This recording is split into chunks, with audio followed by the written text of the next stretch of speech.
Welcome to morning bullet.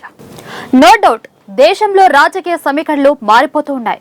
ప్రజాస్వామ్యంలో నచ్చిన నేతలను ఎన్నుకునే హక్కును ఇచ్చిన రాజ్యాంగం కరెక్ట్ గానే వినియోగించుకుంటున్నారా? ఇప్పుడు దేశంలోని 4 మూలల ఇదే టాపిక్ హాట్ గా మారుతుంటే దేశంలో రాజకీయ సమీకరణలు మారుతున్నాయని అనిపిస్తుంది. ముచ్చటగా మూడోసారి ప్రధాని పదవిని చేపట్టిన మోడీ ఇమేజ్ డ్యామేజ్ అయ్యిందా అనేది కొంతమంది అనుమానాలైతే, పండగ నాడు కూడా ఇంకేదో అనే అంచనా ప్రజల కొత్తదనాన్ని కోరుకుంటున్నారనేది రాజకీయ విశ్లేషకుల అంచనా. ఈ నేపథ్యంలోనే 2014 నుంచి ఈనాటి వరకు కేంద్రాన్ని ఏలుతున్న బీజేపీలో జోష్ తగ్గుతూ వస్తుందనే అభిప్రాయాలకు భిన్నాభిప్రాయాలు కూడా వ్యక్తమవుతున్నాయి. దాంతో ముందు జాగ్రత్త చర్యగా తన ఆధిపత్యాన్ని కొనసాగించే ప్రక్రియలో భాగంగా బీజేపీ చేపడుతున్న చర్యలపై ఓ ప్రత్యేక కథనం.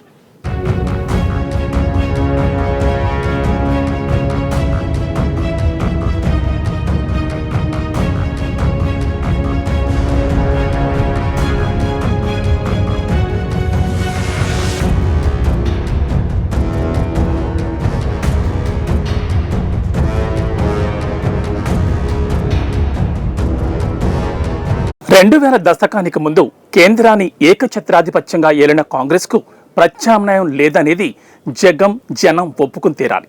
అంతకంటే ముందు కాంగ్రెస్ ను ఓడించి పగ్గాలు చేపట్టిన జనతా పార్టీ ఎక్కువ కాలం నిలదొక్కుకోలేకపోయింది. ఆ పార్టీలోనూ అనతి కాలంలోనే చీలికలు రావడంతో చీలిపోయి జనతా పార్టీ నుంచి ఆవిర్భవించిన భారతీయ జనతా పార్టీ ఇప్పుడు దేశానికి దిక్సూచిగా మారిందనలో సందేహం లేదు. అంతకుముందు 6 దశాబ్దాలు ఏకఛత్రాధిపత్యంగా ఏలిన కాంగ్రెస్ ఓ హిందూ ఓషన్ వే ఆఫ్ బెంగాల్ను తలపించింది. అప్పుడే కాదు, ఇప్పటికీ ఆ పార్టీలోని సాంప్రదాయాలు, రూల్స్ అండ్ రెగ్యులేషన్స్ మారలేదు. అంతేకాదు, పాశ్చాత్య దేశాల పోకడలు కాంగ్రెస్ పార్టీలో కొట్టొచ్చినట్లు కనిపిస్తుంటున్నాయనేది పలువురి అభిప్రాయం.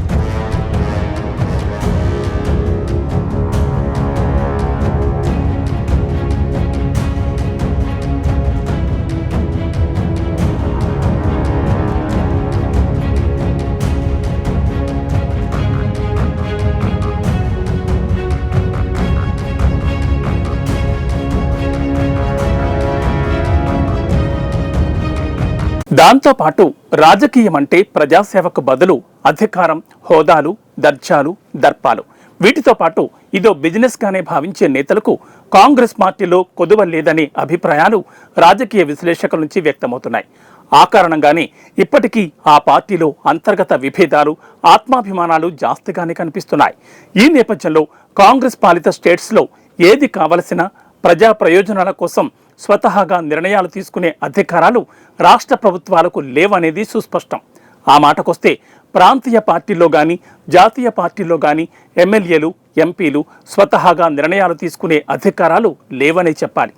మరో మాటగా చెప్పాలంటే ఏ పని తలపెట్టినా అందుకోసం ఏర్పాటు చేసిన కమిటీతో కమిట్ అయి అప్రూవల్ తీసుకోవడం తప్పనిసరి. అది ప్రోటోకాల్గా కూడా పరిగణించబడుతుంది. ఆచరణలో చేపట్టబోయే పనుల విషయంలో భిన్నాభిప్రాయాలు వ్యక్తమవ్వడం, అది కాస్త అలక్ష్యం చేయడం లాంటి పరిస్థితులు అప్పుడే కాదు, ఇప్పటికీ ముఖ్యంగా కాంగ్రెస్ పార్టీలో కొనసాగుతూనే ఉన్నాయి. ఇదే విషయాన్ని మరింత కూలంకుషంగా చర్చిస్తే ప్రాంతీయ పార్టీలతో సహా ఇదే పందా నడుస్తోందంటున్నారు రాజకీయ విశ్లేషకులు. ఇక అంతో ఇంతో కాంగ్రెస్, బీజేపీ లాంటి జాతీయ పార్టీల్లో మాత్రం విస్తీర్ణం, వైశాల్యం, పొడవు, వెడల్పులు జాస్తినే కాబట్టి నేతల తీరుతెన్నులపై పరిశీలనలు, అపంపకాలు, పంపకాలు తదితర విషయాల్లో జాప్యంతో పాటు అలక్ష్యం కూడా తోడవుతుందనేది పలువురి అంచనా. ఈ నేపథ్యంలోనే ఇప్పుడు బీజేపీ కూడా కాంగ్రెస్ దారిలోనే నడుస్తోందంటున్నారు రాజకీయ విశ్లేషకులు. ఒకప్పటి జనతా పార్టీ నుంచి చీలిపోయి హిందుత్వ పార్టీగా అవతరించిన బీజేపీ 1980లో పురుడు పోసుకుంది. పార్టీ ఏర్పడిన నాటి నుంచి తొలినాళ్లలో బాలారిష్టాలను చాలానే ఎదుర్కొంది బీజేపీ. దేశంలోని హిందూయిజాన్ని పటిష్టం చేసేందుకే వర్గ, మత, సాంఘిక, సాంస్కృతిక విలువలను పరిరక్షించుకునేందుకు ఈ పార్టీ ఏర్పడినట్లు ఆ పార్టీలోని పెద్దలే అప్పట్లో వివరణ ఇచ్చుకున్నట్లు చరిత్రలో లిఖించబడింది. రాష్ట్రీయ స్వయం సేవక్ సంఘ్ ప్రధాన పాత్ర పోషిస్తున్న సంఘ్ పరివారకు చెందిన హిందూ కార్యకర్తలు ఈ పార్టీకి పునాదిరాడుగా మారారని చెప్పాలి.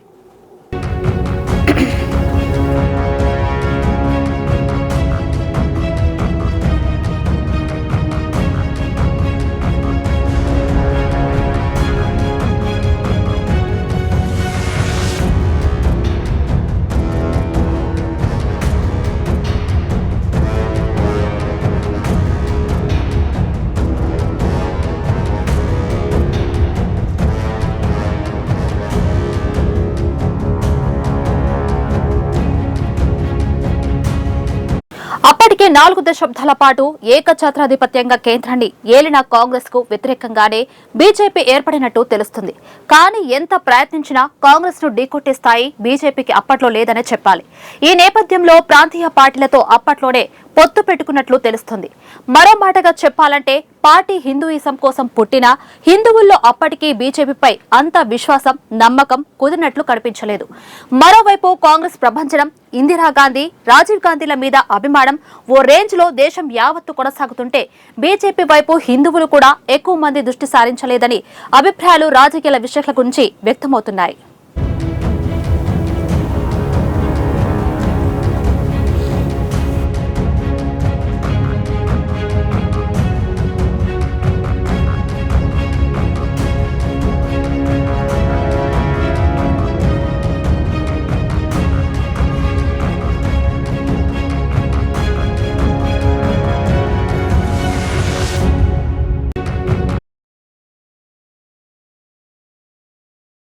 చేతికి అందని ద్రాక్ష పండులా మారడంతో కాంగ్రెస్ ప్రభుత్వంపై ప్రజల విశ్వాసం తగ్గుతూనే వచ్చింది.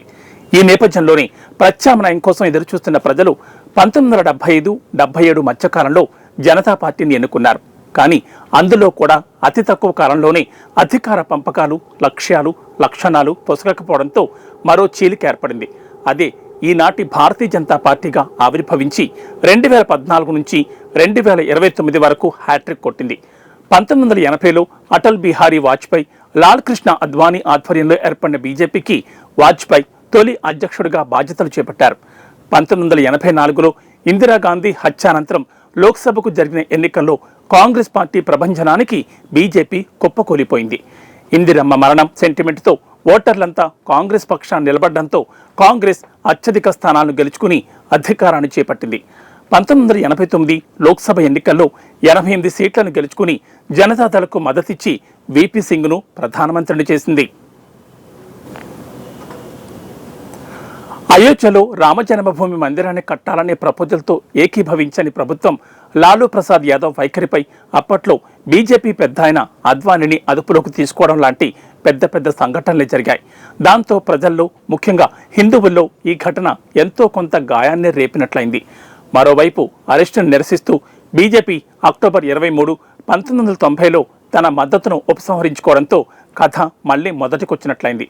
ముచ్చట 3 నాళ్లు అనే పదానికి అసలు అర్థాన్నిస్తూ జనతాదళ ప్రభుత్వం కుప్పకూలిపోయింది. ఆ తర్వాత 1991లో జరిగిన లోక్సభ ఎన్నికల్లో బీజేపీ తన స్థానాలను 88 నుంచి 120కి పెంచుకుని ప్రధాన ప్రతిపక్షంగా అవతరించింది.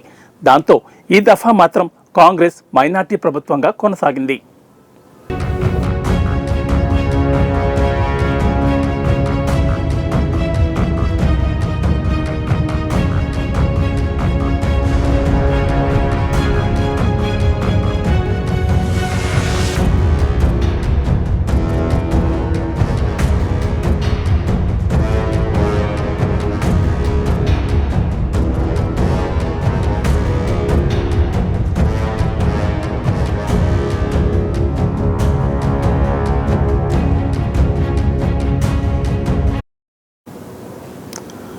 పంతొమ్మిది 1980 నుంచి మొదలు పెడితే 1996 వరకు బీజేపీ గ్రాఫ్ చాలా స్పీడ్గానే పెరిగినట్లు రాజకీయ విశ్లేషకులు అంచనా వేస్తున్నారు.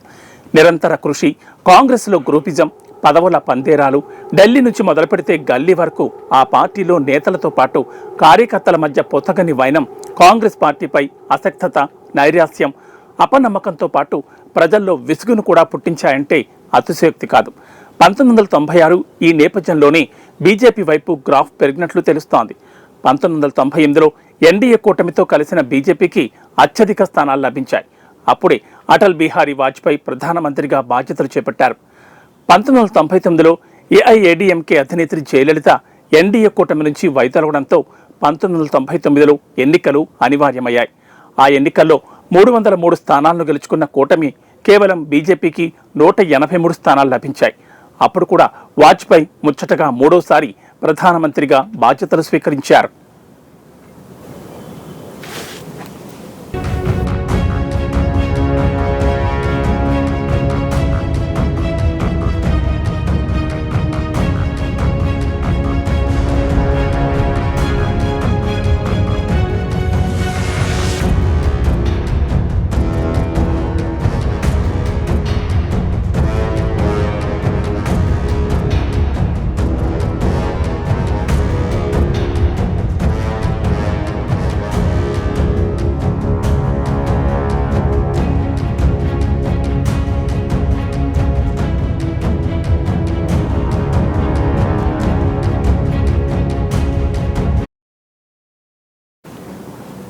రెండు 2004 సార్వత్రిక ఎన్నికల్లో బీజేపీ కూటమి ఘోర ఓటమి పాలైంది. దాంతో అధికారం కాంగ్రెస్ చేతికి వెళ్లిపోయింది. ఈ నేపథ్యంలోనే ఓ దశలో సోనియా గాంధీ ప్రధానమంత్రిగా చేయడానికి కాంగ్రెస్ చేసిన ప్రయత్నాన్ని బీజేపీ అడ్డుకుంది. విదేశీరాలికి దేశ ప్రధానిగా చేయడానికి వీలు లేదంటూ ఆందోళన చేపట్టారు. దాంతో మన్మోహన్ సింగ్ ను ప్రధాని చేసి బాధ్యతలు అప్పగించింది కాంగ్రెస్. ఇంత జరిగినా సూపర్ పీఎంగా సోనియా గాంధీ తెరవేను నుంచి దేశాన్ని నడిపించాలనే వాదనలు ఓవైపు ఇప్పటికీ బలంగానే వినిపిస్తున్నాయి.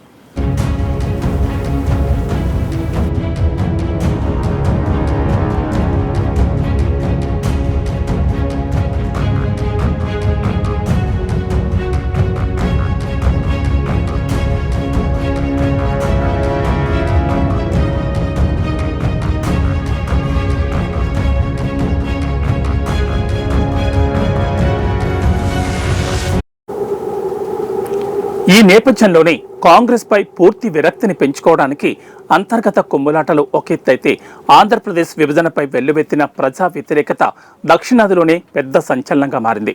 మరో మాటగా చెప్పాలంటే తెలుగు రాష్ట్రాలను విభజించింది పాలించాలనే అత్యాశకపోయిన కాంగ్రెస్ రెండింటికి చెడ్డ రేవడిలా మారిందనేది నగ్న సత్యం. విభజనలో భాగంగా ప్రజా ప్రయోజనాల కంటే స్వప్రయోజనాలనే కాంగ్రెస్ ఎక్కువగా ఆశించి ఏపీలో రెండుగా చీల్చేసిందనే ఆగ్రహాన్ని ఏపీ వాసులు ఇప్పటికీ వ్యక్తం చేస్తున్నారు. ఇక తెలంగాణలోనూ తాను పాగా వెయ్యాలనే కోరికను అప్పట్లో కేసీఆర్ గండికొట్టడంతో కాంగ్రెస్ భంగపాటుకు గురైంది.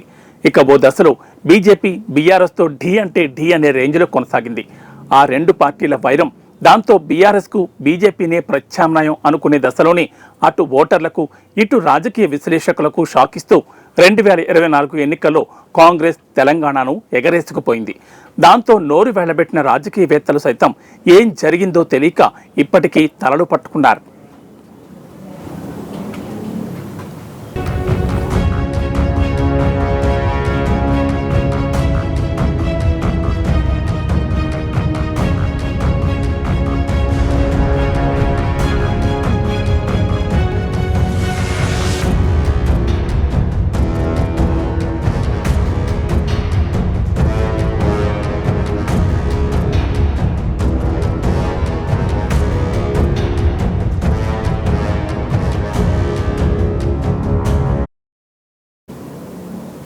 ఇదిలా ఉంటే మరోవైపు తెలుగు రాష్ట్రాల్లోనే కాదు దక్షిణాది రాష్ట్రాల్లో బీజేపీ ఉనికి ప్రశ్నార్థకంగా మారుతున్న సమయంలో ఏపీలో తలుకుమణిపించిన 2024 ఎన్నికలు బీజేపీ ఉనికిని చాటినట్లే అయింది.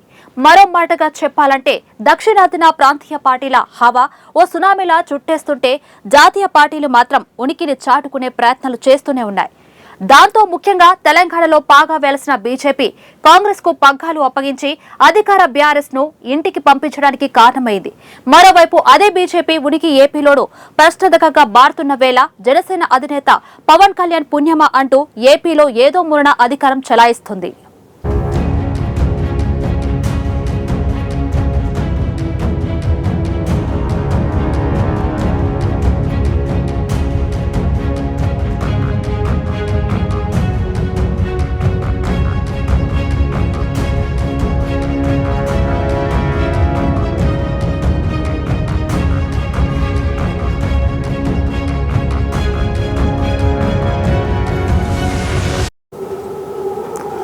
మరోవైపు వైసీపీ పీఠం బలంగా ఉన్న ఏపీలో ఆ పార్టీ అధినేత జగన్ను కదిలించడానికి 4 స్తంభాలాట మాదిరిగా 4 పార్టీలు ఒకే తాటి మీదకు రావడంతో కనీసం ప్రతిపక్ష హోదా కూడా రాకుండా చేయడంలో కాంగ్రెస్ పావులు కదిపిందనేది పలువురి అభిప్రాయం.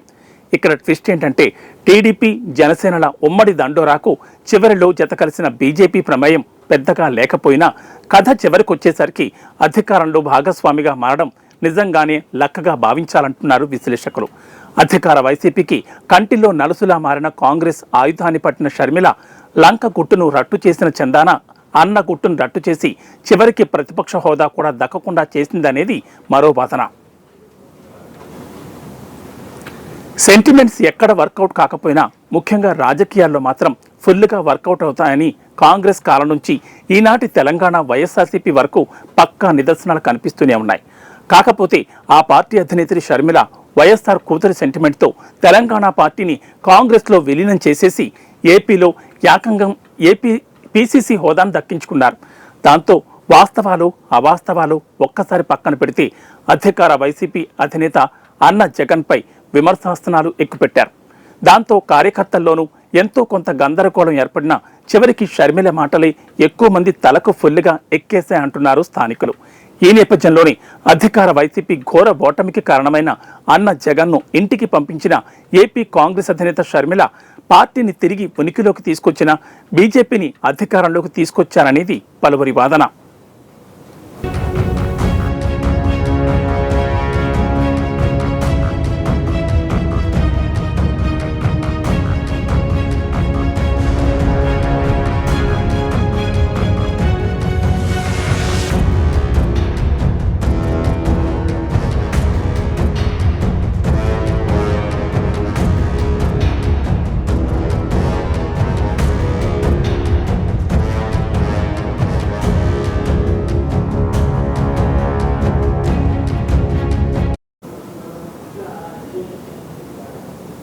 ఒక్క మాటలో చెప్పాలంటే తెలంగాణలో అధికార బీజేపీని ఇంటికి పంపించడానికి బీజేపీ కారణమైతే ఏపీలో అధికార వైసీపీని ఇంటికి పంపించడానికి కాంగ్రెస్ హస్తం ఉందంటున్నారు పలువురు రాజకీయ విశ్లేషకులు.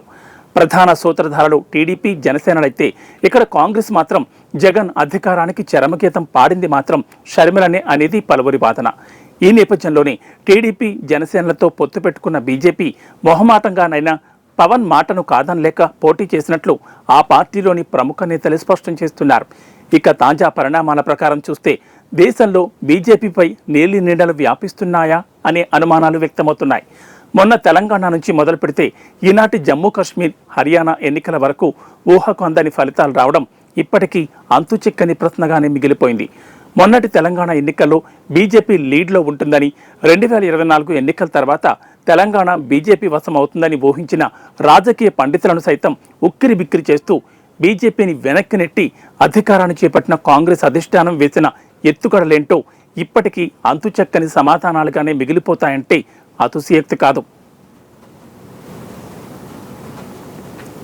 జమ్మూ కాశ్మీర్లో మాత్రం కాంగ్రెస్ 4 సార్లు విజయం సాధించగా Jammu Kashmir People's Democratic Party 7 సార్లు విజయం సాధించింది. జస్ట్ ఇక్కడ మాత్రం సీన్ రివర్స్ అయింది.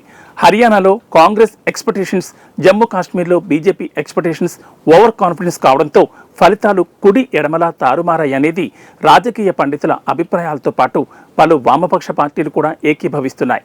ఇక్కడ మరో ట్విస్ట్ కూడా మనం గమనించాలి. 1962 నుంచి మొదలు పెడితే ఇక్కడ బీజేపీ కాగడా పెట్టి వెతికినా కనిపించని వైనం మనకు స్పష్టంగా కనిపిస్తుంది. జమ్మూ డివిజన్లో బీజే హిందూ ప్రాబల్యం ఉన్న ప్రాంతాలని ఎక్కువగా వాడుకున్నట్లు తెలుస్తోంది.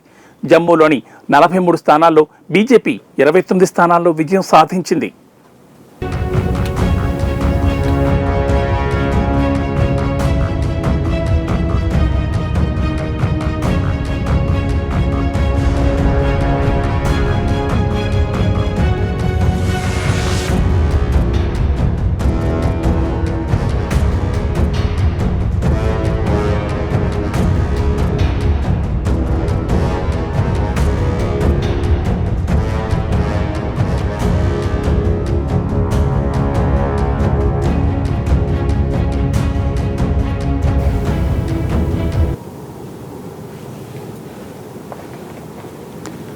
మరోవైపు ఏపీలోనూ కాస్త లెక్కలు తారుమారైనా కుడి ఎడమైతే పొరపాటు లేదనే చందాన కాంగ్రెస్ అధికారంలోకి రాకపోయినా పర్వాలేదు గాని సొంత అన్నైనా అక్రమ పాలనకు చరమగీతం పాడాలంటూ అంకిత భావంతో వచ్చిన షర్మిలను మాత్రం ఎన్డీఏ కూటమి ఆకాశనెత్తున అభినందనలు తెలియజేస్తోంది.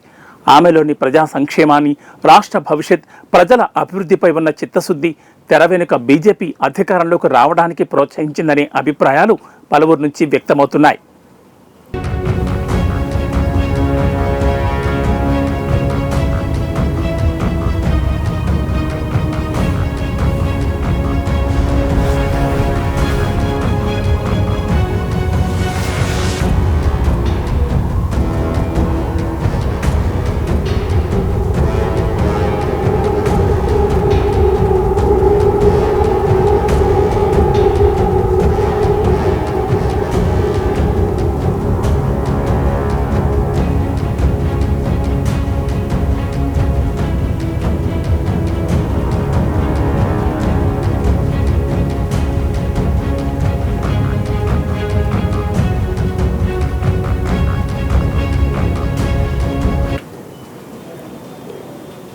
తెలుగు రాష్ట్రాల్లో బీజేపీ కాంగ్రెస్ల తీరు ఇంట్రెస్టింగ్ క్లైమాక్స్ లా కనిపిస్తుంటే హర్యానా, జమ్మూ కాశ్మీర్లో మరో కొత్త అధ్యయనం మొదలైందా అనే అనుమానాలు పలువురు నుంచి వ్యక్తమవుతున్నాయి.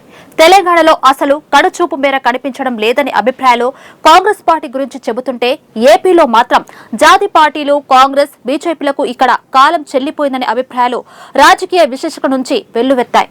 కానీ ఊహించింది వేరు, జరిగింది మరొకటి. తెలంగాణలో ఇక రాదనుకున్న కాంగ్రెస్ అధికారంలోకి వచ్చి అధికార కేసీఆర్ ను ఇంటికి పంపిస్తే ఏపీలో అసలు కాలు పెట్టడానికి అవకాశమే లేదనుకున్న బీజేపీని ఎన్డీఏ చెలిమితో అధికారంలోకి వచ్చి అధికార జగన్ ను ఇంటికి పంపించేసింది.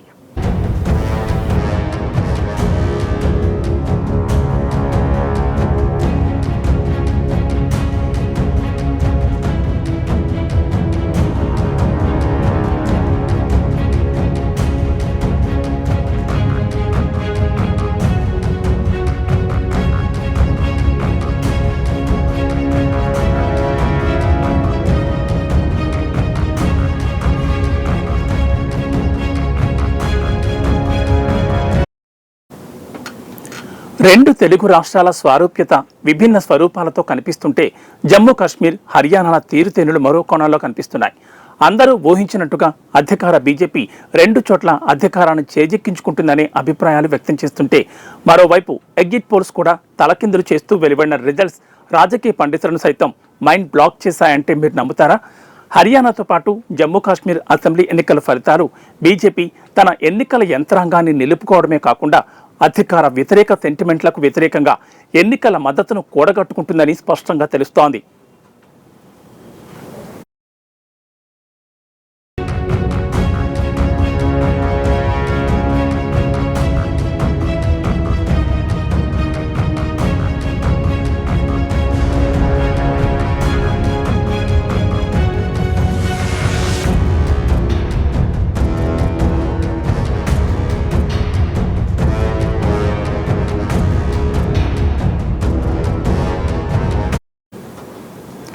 హర్యానా, జమ్మూ కాశ్మీర్ ఎన్నికలను జాగ్రత్తగా పరిశీలిస్తే బీజేపీ వేసిన అంచనాలు, ప్రాక్టీస్ చేసిన గ్రౌండ్ వర్క్ స్పష్టంగా అర్థమవుతుంది. తన ఎన్నికల యంత్రాంగాన్ని సక్రమంగా వాడుకోవడంతో పాటు అధికార వ్యతిరేక సెంటిమెంట్ను కూడా ఎన్కేష్ చేసుకుందనేది రాజకీయ విశ్లేషకుల అంచనా. కాకపోతే హర్యానాలో విజయం, కాశ్మీర్లో పరాజయం వెనుక ఉన్న తేడాలను, లోపాలను తిరిగి అధ్యయనం చేసే పనిలో పడింది బీజేపీ యంత్రాంగం. హర్యానా ఎన్నికల్లో వరుసగా బీజేపీ విజయం సాధించి హ్యాట్రిక్ కొట్టింది. గత అసెంబ్లీ ఎన్నికల కంటే 3.45% ఓట్లను పెంచుకోగలిగింది. ఇది కాంగ్రెస్ కంటే కేవలం 0.85% అదనపు ఓట్లుగానే గణాంకాలు చెబుతున్నాయి. ఈ అతి కొద్ది శాతం పెరిగిన ఓట్ల శాతంతో కేంద్రంలో బీజేపీ ఇంకా పటిష్టంగానే ఉందనే సంకేతాలు ఇచ్చినట్లు వెల్లడవుతోంది. ముఖ్యంగా కులాల ఆధిపత్యంతో పాటు హిందువుల సెంటిమెంట్ ఇక్కడ బాగా వర్కౌట్ అయినట్లు పలువురు అంచనాలు వేస్తున్నారు. ఎంత చెప్పినా ఏం ప్రయోజనం, ఎంత చేసినా ఫలితం తేలని వైనం అనే చందాన ఉన్న హర్యానా కాంగ్రెస్ ఎన్నికల్లో వ్యూహాలను అమలుపరిచిన తీరు రాజకీయ విశ్లేషకులతో పాటు బీజేపీ అధిష్టానాన్ని కూడా ఒకంత కలవరపాటు గురిచేసిందని చెప్పాలి. 2024 ఎన్నికల్లో అమీతుమీ తేల్చుకోవడానికి రెండు జాతీయ పార్టీలు రంగంలోకి దిగాయి. దాంతో హర్యానాలో కాంగ్రెస్ గత చరిత్రను ఆధారంగా చేసుకుని ముందస్తు సర్వే రిపోర్టులు కూడా కాంగ్రెస్కు జైకుట్టాయి. మరో మాటగా చెప్పాలంటే 1966 నుంచి మొదలు 2024 మధ్యకాలంలో కాంగ్రెస్ 5 సార్లు అధికారాన్ని చేపట్టగా బీజేపీ ఒక్కసారి మాత్రమే, అది 2024లో విజయం సాధించింది. కాగా ముందస్తు పలు సర్వే సంస్థల అంచనాల ప్రకారం కాంగ్రెస్కు జైకొట్టడంతో బీజేపీలో అంతర్మదనం ప్రారంభమైంది. దాంతో ఓవర్ నైట్ జూమ్ మంత్రి ఖాళీలా పావులు కదిపింది. కాంగ్రెస్కు చాప కింద నీరులా వ్యాపించి కాంగ్రెస్కిచ్చి షాకుతో కోలుకోలేక కళ్ళు బైర్లు కమ్మే పరిస్థితులు ఏర్పడ్డాయని అభిప్రాయాలు పలువురి నుంచి వ్యక్తమవుతున్నాయి.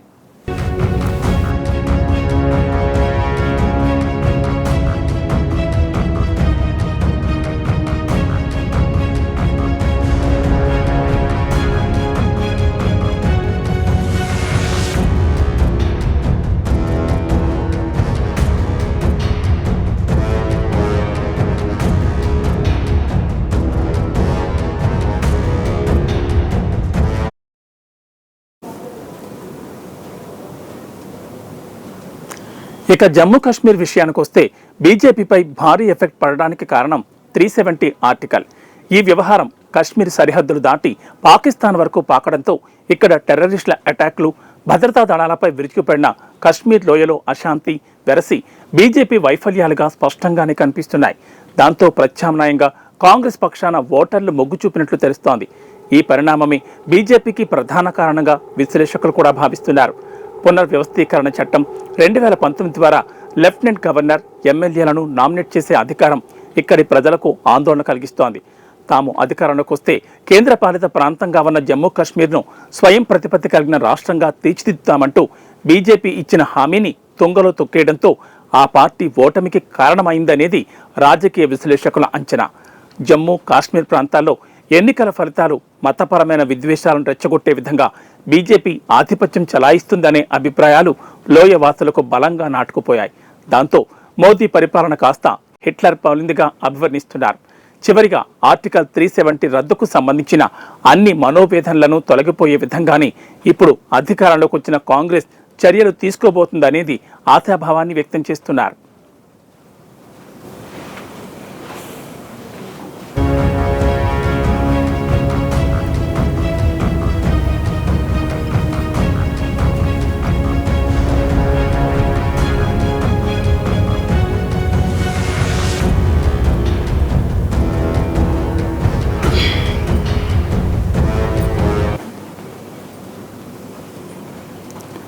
జమ్మూ కాశ్మీర్లో ప్రభుత్వాన్ని ఏర్పాటు చేయడంలో బీజేపీ విఫలమైనప్పటికీ ఎన్నికల్లో బీజేపీ నిస్సందేహంగా అతిపెద్ద విజేతగా నిలిచింది. కానీ హర్యానాలో మాత్రం ఆ పార్టీ వరుసగా 3వసారి ప్రభుత్వాన్ని ఏర్పాటు చేయడం పట్ల సర్వత్రా హర్షం వ్యక్తమవుతోంది. జమ్మూ కాశ్మీర్లో దశాబ్దం తర్వాత జరిగిన అసెంబ్లీ ఎన్నికల్లో బీజేపీ 62 మంది అభ్యర్థులను నిలబెట్టింది. కాంగ్రెస్కు బలమైన కంచుకోటపై ప్రధానంగా దృష్టి సారించింది. కాకపోతే హర్యానాలో కాంగ్రెస్ ప్రయత్నాలను, జమ్మూలో బీజేపీ ప్రయత్నాలను ఓటరు మహాశైలు తిప్పికొట్టారనేది స్పష్టమవుతోంది. దాంతో కాశ్మీర్ లోయలో బీజేపీ ఒక్క సీటు కూడా గెలుచుకోలేకపోయిందనే అభిప్రాయాలు పలువురు నుంచి వ్యక్తమవుతున్నాయి.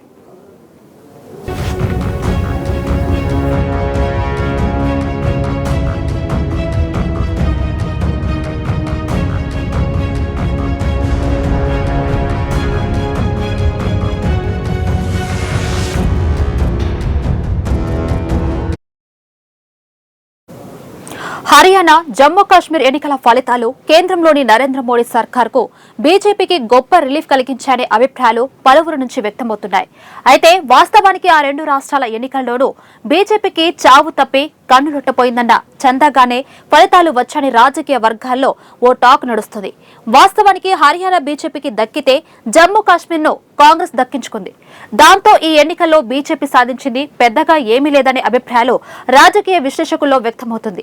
మరో మాటగా చెప్పాలంటే హర్యానాలో బీజేపీ గెలుపు పూర్తిగా బీజేపీయేతర పార్టీల కలయికే కారణమనే అభిప్రాయాలు కూడా పలువురు నుంచి వ్యక్తమవుతున్నాయి. అంటే కాంగ్రెస్ ఒంటరిగా పోటీ చేస్తే ఫలితాలు మరోలా ఉండేవేమో అనే అనుమానాలు కూడా వ్యక్తమవుతున్నాయి. కాంగ్రెస్ అతి విశ్వాసంతో యాప్తో పొత్తుకు వెళ్లలేకపోవడమే బీజేపీ కొంపముంచిందనేది పలువురి అభిప్రాయం. అంటే కాంగ్రెస్ వ్యూహాత్మక తప్పిదం బీజేపీ నెత్తిన హర్యానాలో పాలు పోసిందని చెప్పాలి.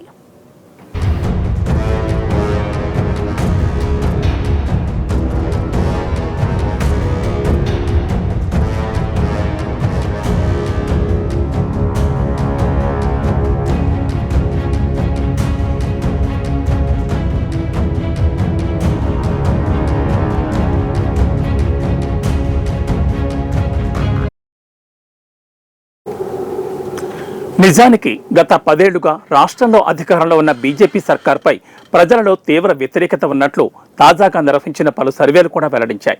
ఇంత జరిగిన కాంగ్రెస్కు ఇక్కడ భంగపాటు కారణం అతి విశ్వాసం, అంతర్గత విభేదాలే అసలు కారణాలనేది పలువురి అభిప్రాయం.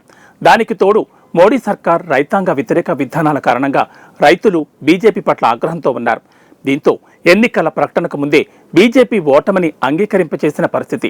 అందుకే హర్యానాపై బీజేపీ పెద్దగా ఆశలు పెట్టుకోలేదు. హర్యానా బీజేపీ నేతలు ఈసారి హర్యానాలో అధికారం చేపట్టడం కష్టమన్న అభిప్రాయాన్ని వ్యక్తం చేశారు.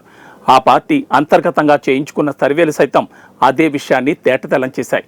ఇక ఎగ్జిట్ పోల్స్ అయితే బీజేపీ పరాజయాన్ని ఖరారు చేసేశాయి. తీరా ఫలితాలు వెలువడిన తర్వాత అంచనాలన్నీ తలకిందులవ్వడంతో ఏ వ్యవస్థకు ఆ వ్యవస్థ పూర్తిగా తమ పొరపాట్లను సరిదిద్దుకునే పనిలో పడ్డాయి.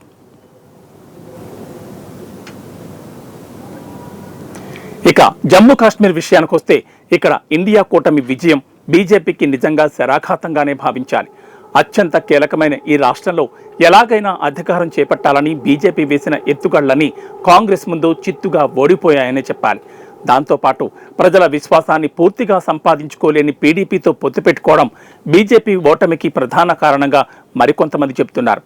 ఆ తర్వాత ఆర్టికల్ 370ని రద్దు రెండో కారణంగా చెప్తున్నారు.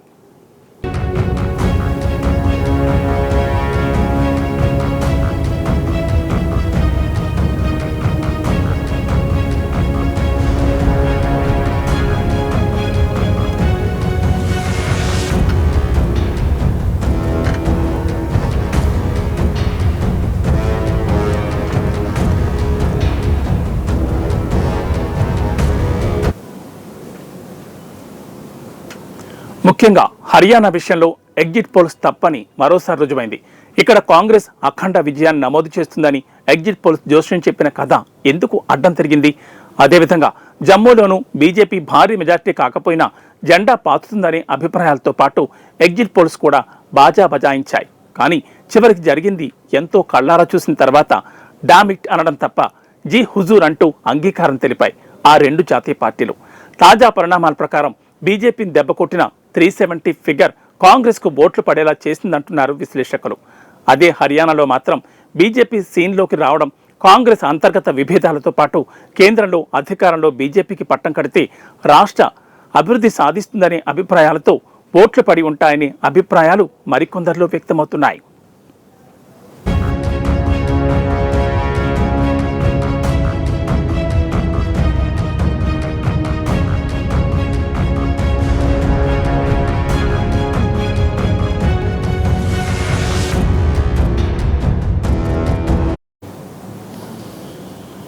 మరో మాటగా చెప్పాలంటే హర్యానాలో ప్రధానమంత్రి నరేంద్ర మోడీ నేతృత్వంలోని బీజేపీ విజయం ఓ మెమోరల్ గా మిగిలిపోతుంది. లోక్సభ ఎన్నికల తర్వాత జరిగిన తొలి ఎన్నికలు కావడంతో హర్యానా బీజేపీకి ఓ తీపి జ్ఞాపకాన్ని ఇచ్చిందంటున్నారు ఆ పార్టీ నేతలు. ఇక్కడ 10 ఏళ్ల అధికార వ్యతిరేకతను ఓడించి బీజేపీ విజయం సాధించడం జార్ఖండ్లో తదుపరి రౌండ్ అసెంబ్లీ ఎన్నికలకు విశ్వాసం, ఆ పార్టీ ఆత్మవిశ్వాసం రెట్టింపైందని చెప్పాలి.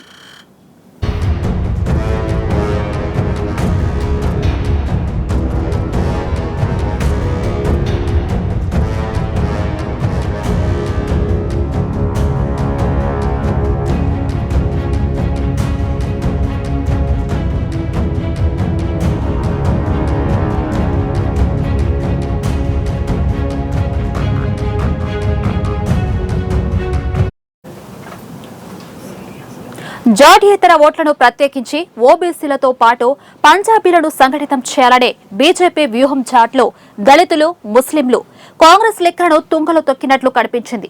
5 నెలల క్రితం జరిగిన లోక్సభ ఎన్నికల్లోనూ 5 ఏళ్ల క్రితం జరిగిన అసెంబ్లీ ఎన్నికల్లోనూ బీజేపీ పనితీరు మెరుగ్గా ఉండటమే హర్యానాలో ఆ పార్టీ విజయానికి కారణమైతే జమ్మూ కాశ్మీర్లో మాత్రం బీజేపీ ఓటమికి కారణం కేవలం 370 ఎఫెక్ట్ అనేది 100కి 199 మంది చెబుతున్న విషయం.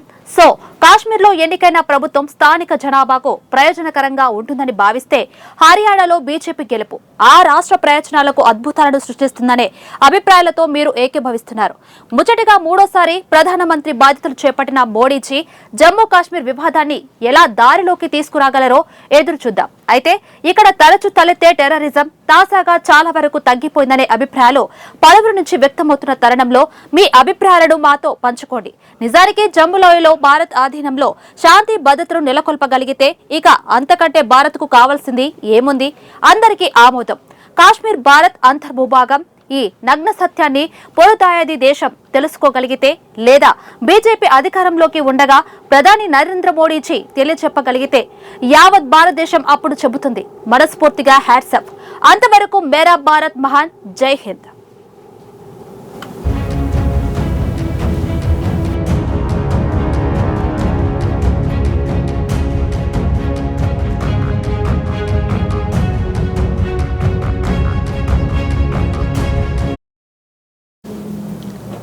ఇది వాల్టి స్పెషల్ స్టోరీ. మరో బార్నింగ్ ఇష్యూతో మళ్ళీ కలుద్దాం. చూస్తూనే ఉండండి 1 టీవీ.